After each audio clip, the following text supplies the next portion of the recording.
हम एक जंग मुसल्लत की जा रही है, दुश्मन हजीमत का सामना करना पड़ा दुश्मन को। 26 फरवरी 27 फरवरी सन 2019 में भी, 10 मई सन 2025 में भी, तो वो बुखलाया हुआ है। एक तो हमने तैश में उसे तैश दिला दिया है, छेड़ के जो है खेलों के मैदानों में, सोशल मीडिया पर। देखिए, एक दफ़ा अल्लाह ने फतह नुसरत से नवाज दिया तो तकब्बुराना जुमला से भी बचे, उसे तैश दिलाने से भी बचे।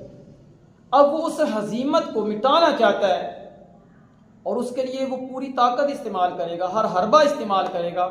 एक दफ़ा इंडिया की जो साख खराब हुई है पूरी दुनिया के अंदर, उसको इस्तेमाल, वो उस साख को बहाल करने के लिए अपने हर हरबे को इस्तेमाल करेगा।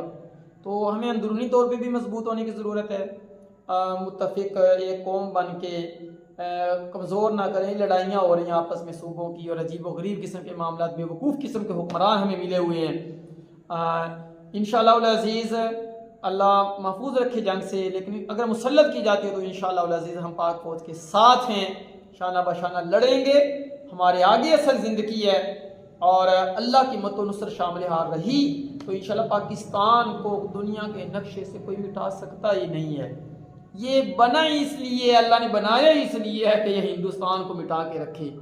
तो बाकी शिकस्त और फतह ये जंगों का हिस्सा है, ज़िंदगी का हिस्सा है।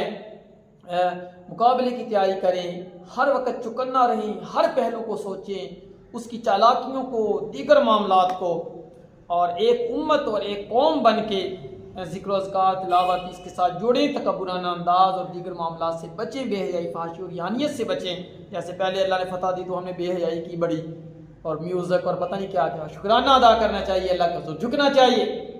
तो बहरहाल अल्लाह महफूज रखे जंग से, लेकिन अगर मुसल्लत की जाती है तो हम पूरी जो है वो फ़ौज के साथ हैं। मसाजिद, मदारस, तलबा, उलमा, इंशाअल्लाह हम फ़ौज के साथ मिल के लड़ने के लिए भी तैयार हैं, हर किस्म का ताउन करने के लिए भी तैयार हैं।